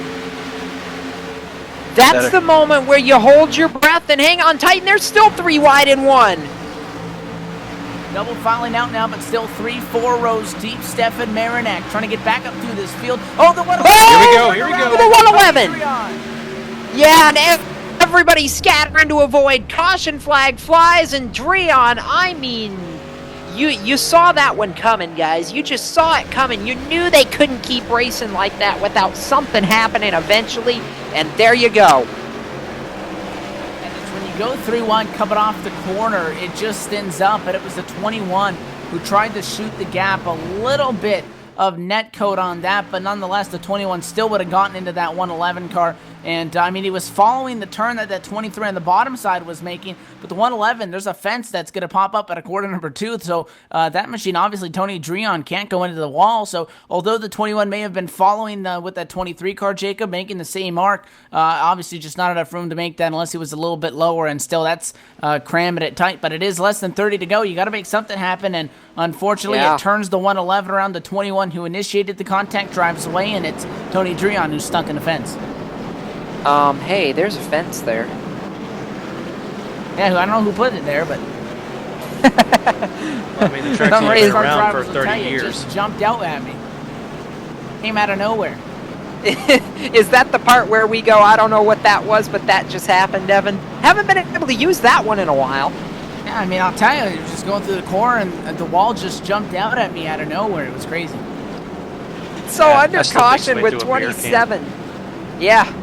Under caution with 27 laps to go. Brian Macklin the leader over David Comstock, Dwayne Vincent, Stefan Marinak, Doug Roth. Let's take our final break here. When we come back, we'll bring you all the way to the checkered flag from Atlanta Motor Speedway. This is the RSR Icebreaker Winter Series.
Welcome back to LSRTV, getting set for an American ethanol restart with what's going to be 24 laps to go, and it's going to be Brian Macklin, David Comstock, your top two, and Jacob Seelman, Evan Pasoko, Thomas George up here in the broadcast booth. And I'll go to Thomas first on this one because I think it's about to get pretty dicey here on this restart. You got guys who have been up in the front all night, but you got a few guys back there, John Abbott, E.J. O'Rourke, a Rich Jett even, Thomas, who are going to be trying to make some moves. It's go time. There's no other word for it. You took them right out of my mouth. You got, look at the top four. They've been up front all race. You got EJ, who's always fast. You got Abbott. You got Roth. I mean, there's going to be some 3-wide moves here as we're coming out of turn 4, getting ready to go green. Yeah. Take it right here as the Ford First Mustang Pace Car heads for pit road, field in the hands of Brian Macklin. American Ethanol green flag going in the air. Settle it out. Goodbye, Brian Macklin. Comstock, Vincent third. Marinac slots in fourth. John Abbott trying to go to the outside for fifth. It's not going to work. Doug Ross there. They're 2x2 for fifth and seventh. It was that 23 car of E.J. O'Rourke who was trying to get going. He was pushing Doug Roth because the 43 didn't get the best of a restart. And Doug Roth slides up in front of John Abbott. John Abbott going to give a shot to the 43. That's where it's all take and no give. And how about a take? Battle for third. Marinac to the inside. That's the change that's going to try to happen in one, and I think Dwayne Vincent just tagged the wall. That 24 car got cycled all the way back, and he's just finally starting to get back up to the front here as we close it on 20 to go. He's clear on Dwayne Vincent. Vincent thinks about the crossover. He does. He's 6 to those at a 9, and Napper Machine back to the bottom. Going to be side by side once again for third and 3 and 4. Meanwhile, Comstock closing quick on Macklin as that 30 car is a little bit high at a forward bumper to bumper now for top spot as well.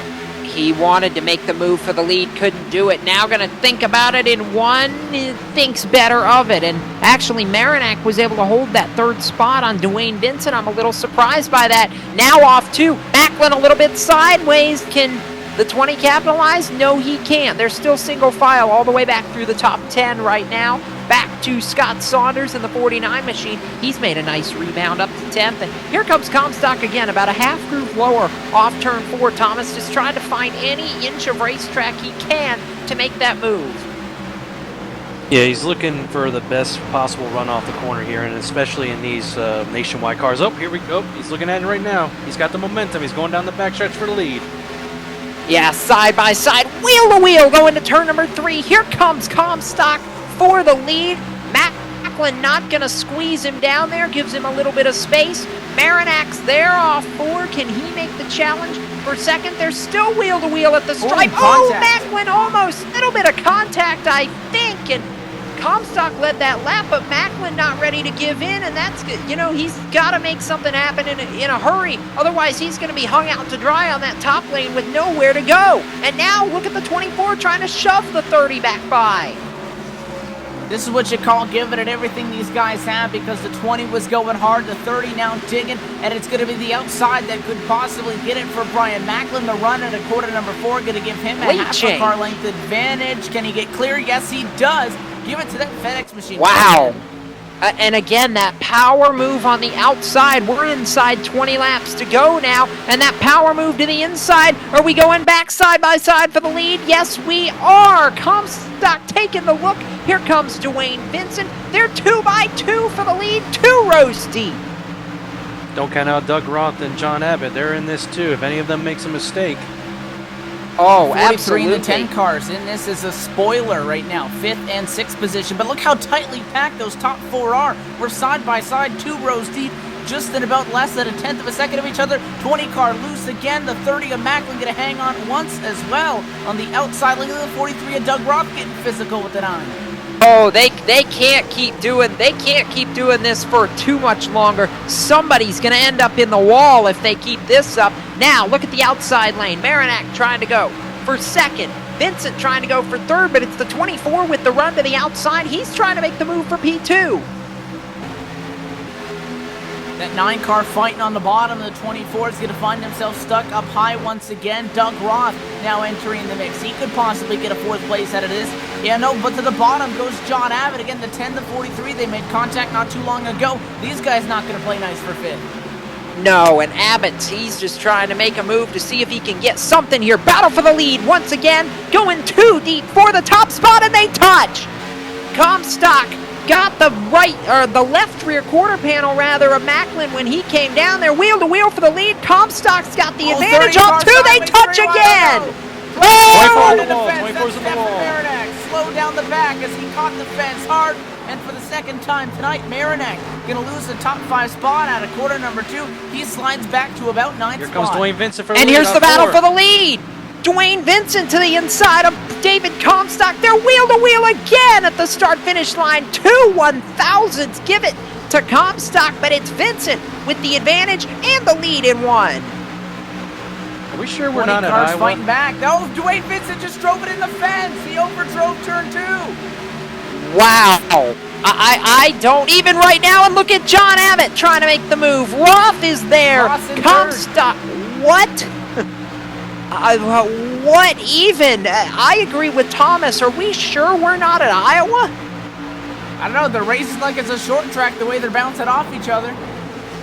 This is going to Well- there's going to be another caution. This is getting so aggressive. It's not even funny, and yet I'm laughing. Here comes the 43 for second. Doug Roth looks to the inside on Brian Macklin, shuts the door. Yeah, Macklin threw the him a block shot. right there. Oh, yeah, well, I think Roth tried to give him a shot, but I mean, Macklin really threw the block, and it killed Doug Roth's momentum. Abbott looking to the high side. That's going to be the battle for third. The 10 takes a look to the outside, can't get it done, tucks back in line. The 20 would have Matt Lacrosse now as well. Back to a top 5 position as these guys a little bit off of our leader right now. Now John Abbott's got the run to the bottom. Going to be at it nose to nose. This is for P3 down at quarter number 3. If John Abbott finds a way through to win this race, I don't even know right now. They're trying to go at it for third, and Roth going to have the momentum on the outside of the racetrack.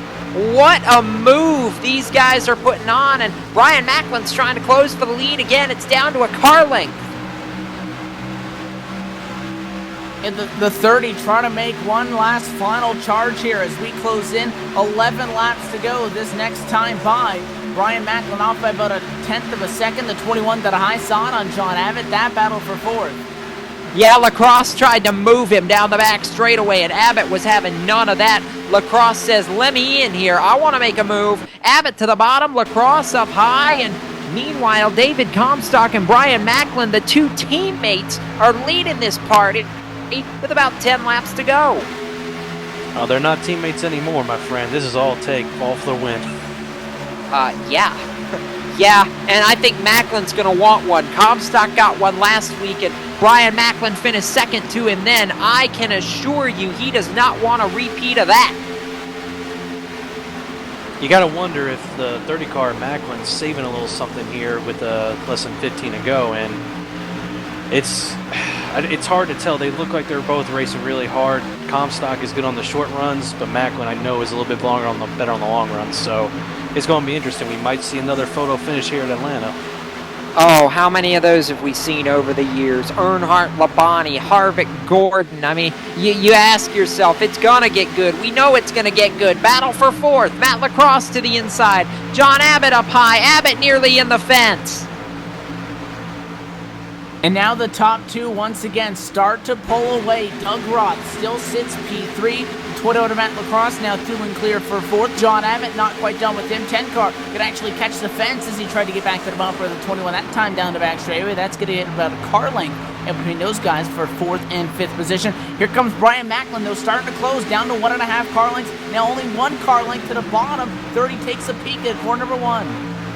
I'm telling you that this is not over. 7 laps to go, and these two, like Thomas said, they're not teammates anymore. And Macklin almost laid the bumper to him. There it is. Macklin wasn't waiting for a photo finish. He pushed him into the wall. It looked like it almost. I Oh, can't even I speak can because al- of it. We saw I can only Vincent imagine. drive it into the fence. We saw the 20. He overdrove it a little bit. They didn't quite make contact. That's not to say that the bumper wasn't on the mind of the 30, but it's on the mind of the 20 now because he's right back at him as David Comstock. But Brian Macklin now through to the lead. Now in these latter stages, these guys got to be thinking of a late race caution. Could end this race. The 20 car can't wait much longer. 30 got it by half a car now, trying to pull away. It's not over. I'm pretty sure there was a little bit of contact when the 30 made that move for the lead. Thomas saw it, and I saw it too. He might have gotten Amaro loose, but regardless, he was close enough to where he could have made that contact. We'll know. We'll look at it later because this is not over. Yeah. Oh, it's not over. Battle's on for third. Matt Lacrosse and Doug Roth going at it. How about Lacrosse on the high lane? That's it. Comstock drove it in hard. Had to get way out of the gas tank, but he's gone by 6 car lengths now. Overdrove 2 again. Yeah, that unless we, even if we get a caution at this point, there's 5 to go this time. If we don't get it right now, we're done. I think Macklin was saving his stuff, guys. It just looks like he's rolling smooth to the corner, and Comstock's just trying everything he can, but I think he's burned off his tires finally. Through the kitchen sink at it. How about the battle for third, though, behind them? Doug Roth, Matt Lacrosse, John Abbott. That is not over for the podium with 4 laps to go. And that's a freight train that I've seen John Abbott take a couple of looks inside here, coming to 4 to go, Evan. Yeah, John Abbott's not done. Trying to get around that 21 again. Matt Lacrosse was just able to get P4 from him. The 10 wants it back. It's flashed the nose a couple of times. Got on the back bumper once or twice on that 21 machine. Not giving up now with inside of 5 to go. Doug Roth has no problem with the 21 and a 10 battling because that means that he's got clear track in front of him. But it's now up to half a second between our leaders. Macklin back to Comstock. I think the 20 car may have wasted that opportunity. John Abbott to the inside. Here he comes! Oh, Lacrosse in the wall! Oh, and he's going to get turned. Dwayne Vincent's involved as well. The 9 car around. E.J. O'Rourke is in the crash. Rich Jett around. Caution is out. This race is done. Brian Macklin, but Matt Lacrosse didn't make official contact. It looked like some net code, which you hate to see. But that 21 acted as if he just got turned. Around he went. And I didn't see contact officially, but it looks like prediction code may have bit that 21. Wow. Well, Brian Macklin just stole himself a trophy. I don't know if he stole it. He drove that thing past him. Oh, wow. I'm just getting a look. Dwayne Vincent's driving his way back up through here because of when the caution came out. He should be able, because he can go up there because the car's still drivable, get his spot back and finish this race. But wow. All right, here, let's get a good look at this, guys. We nearly had just a couple of people wreck. I'm trying to catch up to the pace car here, check it up, but don't believe there was contact on that incident. Yeah, that looked like netcode from after looking at it. It's unfortunate that happened, but that's unfortunately how the sim works sometimes. And I think we killed the camera. Evan, Rich Jett took out one of our TV cams. Those are pretty expensive. So Jacob, you owe somebody some sheet metal, and somebody owes us a camera now. So it's an expensive night. Yeah.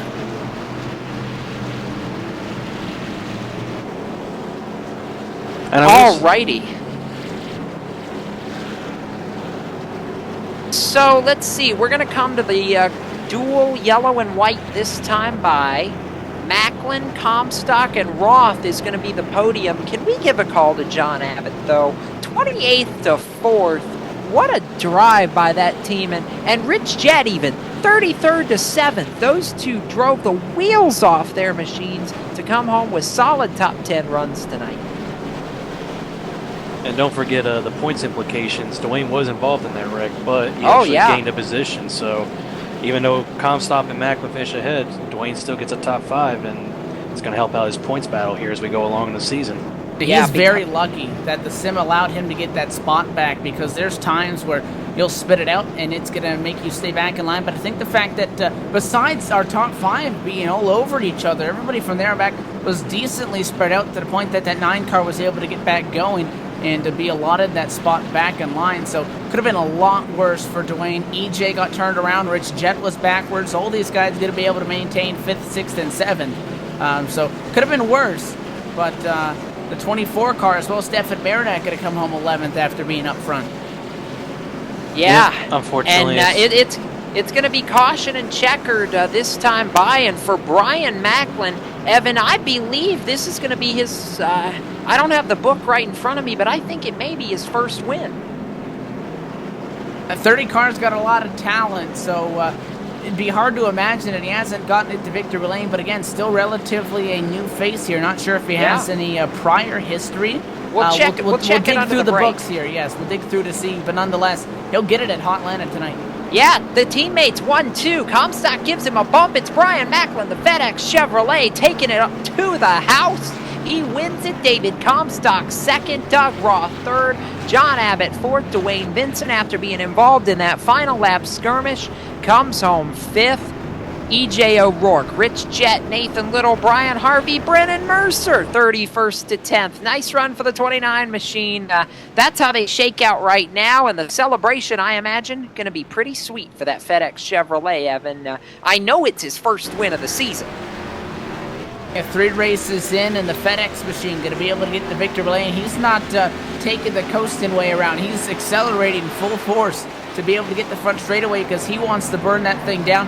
Everybody had to work for it. But again, how about Doug Roth, though? 43 car, and the 10 of John Abbott, starting 21st and 28th, respectively, 3rd and 4th position. Rich Jet started 33rd. He'll get a 7th as well. A lot of these guys playing spoiler as the 30 now burns it down. And almost into the inside wall. And Statbook says it'll be Brian Macklin's first win of the season, the 4th of his RSR career.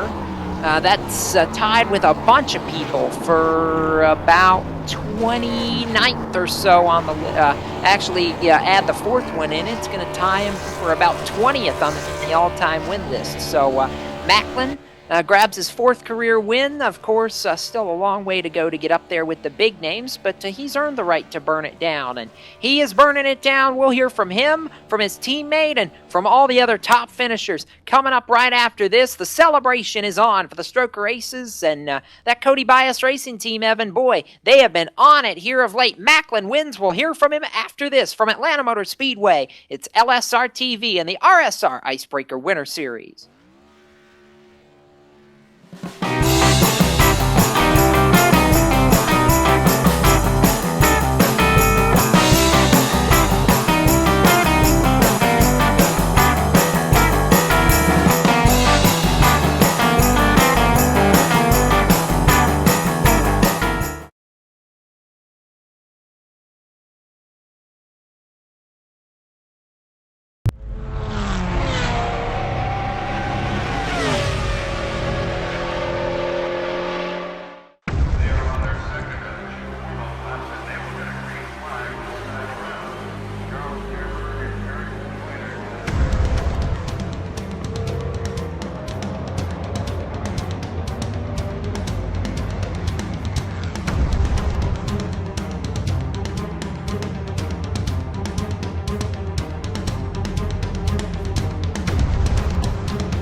I got no problem.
Welcome back to LSRTV. Time for the Gary Mercer Trucking post-race show here from Hotlanta, the Atlanta Motor Speedway. And a wild finish leads to carnage at the end and some unexpected faces up in the top of the leaderboard. We'll catch up with some of them right now. I'm going to throw it down to our driver colleague turned analyst tonight. Thomas George, you are down on pit road and caught up with, I'm sure, a pretty happy Doug Roth. That's right, Jacob, and I'm sure he's all smiles right now. And I just gotta ask, Doug, how did you work your way up through all the carnage and all the craziness that we saw tonight? Well, it wasn't easy. I mean, there was a lot of it for sure. It just being in the right places at the right time and just being patient when you can and being aggressive when you have to. So it was a great run for the Ford STP car tonight. Really happy with the finish. We really need to get a top 10 finish after our unstellar performance last week in Iowa. Yeah, it was definitely a good run for you all the way through the entire race. You pretty much hung around top 15, top 10 for most of the race, but you were able to avoid a lot of the wrecks. It took out a lot of the good contenders too. Bobby Terrell, Jonathan Goodell, and William Kempen amongst them, and you were able to avoid a lot of the late race carnage as far as, drivers over driving the corner going out and hitting the wall in turn 2. And I know throughout it all, what was your strategy just as far as being patient and just waiting for the right time? Was it being aggressive at the right time, or just did you have a gut feeling, okay, now I've got to make the move? Well, typically Atlanta's a really good track for me. I'm pretty good at Atlanta. It's one of my better tracks. So I just raced the track, as the best I could, and it's unfortunate that some of the real good drivers got taken out, like Bobby and those early on in the race. But you know what, it's part of racing. Could happen to any of us. So can't really apologize for that. It sucks for them obviously. But like I said, we had a great run. I was looking forward to Atlanta tonight, and you said coming in third, definitely a good showing for us tonight. That sounds good. And before we let you go and get yourself some water or anything you need, who do you have to thank for sponsor-wise or anything else that allows you to do this every week? I'd like to thank Hippie's Paint Shop. Does all my cars for me, all my paints. Wolf Nursery in South Carolina. I'd like to say hi to my mom, who watches every week, for all her support. LSRTV for all the coverage you guys do week in and week out. You guys do a fantastic job, and RSR for putting on a great league, and that's pretty much it. All right, thank you, Doug, and it's always good to see the Petty Blue finish up front. That's Doug Roth finishing in the podium in P3, and Jacob, I'll turn it back to you. Yeah, and we'll bring it right down here to the outskirts of victory lane first, and we'll catch up one at a time here. The outskirts of victory lane, where Brian Macklin's kind of hovering, and David Comstock. You, sir, had this, I thought, in the palm of your hand. And then your teammate came calling in that FedEx machine that's rolling into victory lane right now. What was the difference there at the end, David? It just looked like right there in those final couple of laps, he found something that was just a little bit better.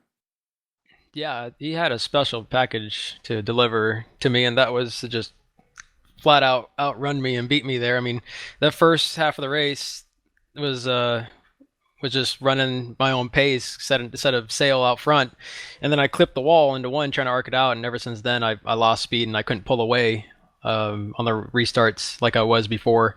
And then he was able to find speed upon that, and I think he said he did a little fuel strategy by taking less fuel, which it helped the balance of his car, and the combination of being behind him and not getting air on my nose and had a little bit of damage that still wasn't fully fixed. I couldn't stay behind him very long because it just pushed up the track.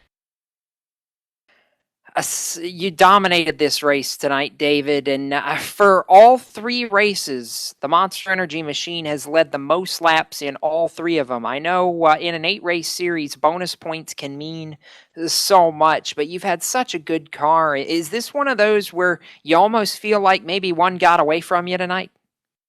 Oh, definitely. I feel like one did get away, but you got to think big picture. Even though we're 3 races in, points, bonus points, just trying to go and out there and lead the most laps, go max points every single race, and just see where the points land.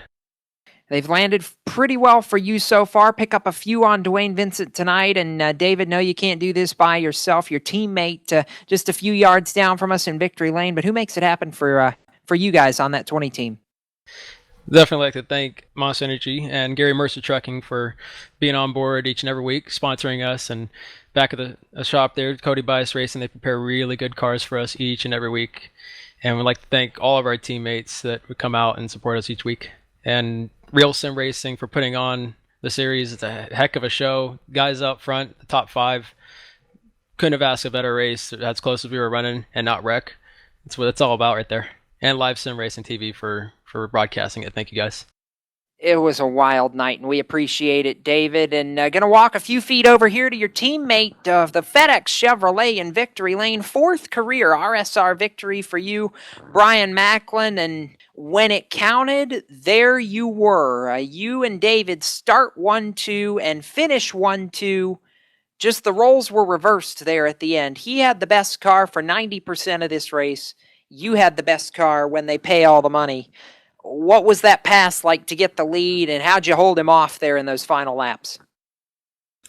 Well, I got to start off by saying that everybody that was up there in the top 5 or 6, we had an incredible battle there. And to be able to race that closely with so many guys was a lot of fun. It was very difficult to hold him off. I struggled at the beginning of the runs pretty much the entire race. And like I heard him say in his interview, I did do no fuel on the last pit stop, which helped the car. I was so loose at the beginning of the run that I couldn't do anything, and I knew I had to try something different, and that ultimately was what helped me get it and helped me to be able to hold him off, because I was able to get going a lot quicker than I had been in the beginning of the race. It was a wild.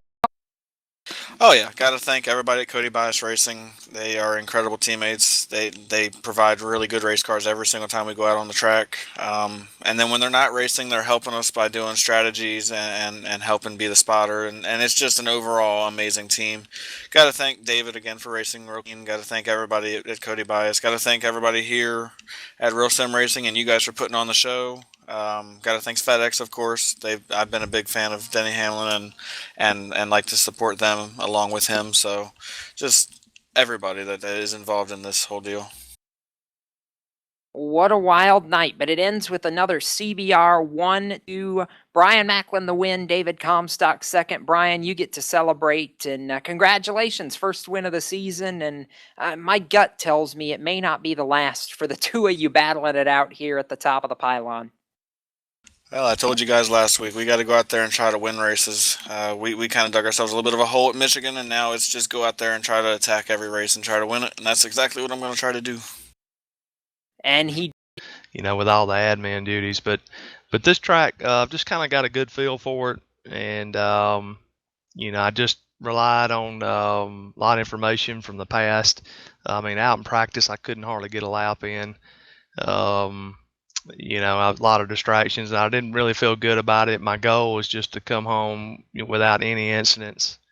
And but then as I got closer to the front and started getting a good feel for the car, the racer came out in me, and I just really became a lot more aggressive than I thought I would be.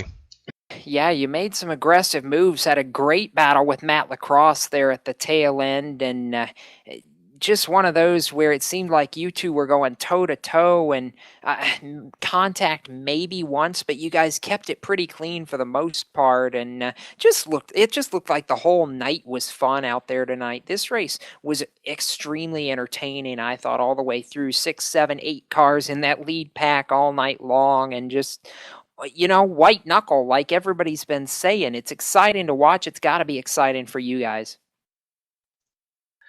Oh yeah, most definitely. It's Atlanta. It's just it's just so fast. I guess it's the fastest track we run on as far as raw speed. And it's just you got to really protect your stuff, and there are a lot of little tricks on each end of the track that I've learned from other drivers in the past, to protect your right front. Notice a lot of guys would get tight and because they were wearing out the right front. So you kind of just got to let the draft pull you through both corners, and And then, of course, the way you arc the corner. Nathan Little helped me out a lot. He was kind of telling me how he was doing 1 and 2, so that helped. Plus, I wasn't running a full load of fuel. I never topped off. I was running about 15 or 16 gallons the whole race, and I think that gave me a big advantage through the bumps. I wasn't losing the back end like a lot of the drivers. It was fun to watch, John, and I know you do so much for this RSR group between admin and everything behind the scenes, and don't get to do this too often, but want to give you a chance to say thank you to all the supporters, the sponsors, who makes it happen for you and the 10 team. Thank you, Jacob. I definitely want to thank you and Laura and Evan and all the gang at LSRTV for what you do. And then my teammates, Stroker Aces, Brendan Mercer, David, Nathan Little, and EJ's come on board here lately. Of course, Eric's Brundys is not running with us, but always good to have his support. And then just the other admin at RSR for the work they're doing. Jonathan Cadell's come on here recently, and we really feel like Jonathan's gonna do a bang up job for us and to help out with the admin duties. So just like to thank all the admins at RSR and what they do throughout the year, especially. It's been a lot of fun to watch, and definitely a strong run for you, John, and we'll see you next Monday night for another round. And hard to believe after next week we're going to be halfway through this already. Yeah, it really is. It's of course it's the shorter season, I believe. In Icebreaker 1 and Icebreaker 2, we had 10 events, but a little bit shorter season. But it gives us all a little bit more of a break through the holidays, and but makes every race more important. As far as the points go. It's been fun, and John coming home with a 4th place finish.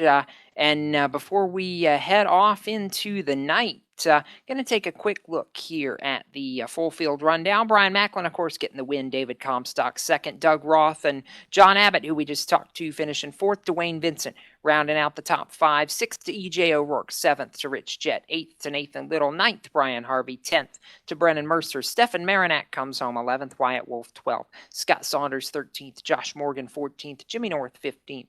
Matt Lacrosse. Kevin Linden. Sherry Ann Mills. Scott Simley. William Kemp rounding out the top 20. 21st, 4 laps down was Dan Murray after that connection issue. Dakota Bowman, couple of cautions he was involved in. 22nd tonight, 6 down, and most of the rest of these guys pretty well out of the race. Jamie Pitts, 10 down, 23rd. Tony Dreon, 24th, 25th to Billy Hendricks. L. Bryce Whitson Jr., 26th, 27th. Mike Montesi, 28th. Roger Wagner, 29th. Doug Manning, 30th. Jonathan Cadell, 31st. Keith Brooks Jr., 32nd. Stephen Herring. Ronnie Potts. Bobby Terrell, who ended up on his lid, and Joey Jattina rounding out the 35-car field tonight. But again, Brian Macklin picking up the win, and Thomas George still up here in the broadcast booth with me. And Thomas, before we head off into the night, crazy night, any final thoughts from you? And I think the mic connection's a bit. The gremlin's finally catching up to us here as we get ready to close. But Thomas been a big part of tonight's broadcast, and Evan Pasoko, who had to vanish into the night a little bit early tonight. The Canadian who gave me a hardest time as ever, but I want to say congratulations again to the Cody Bias Racing Team.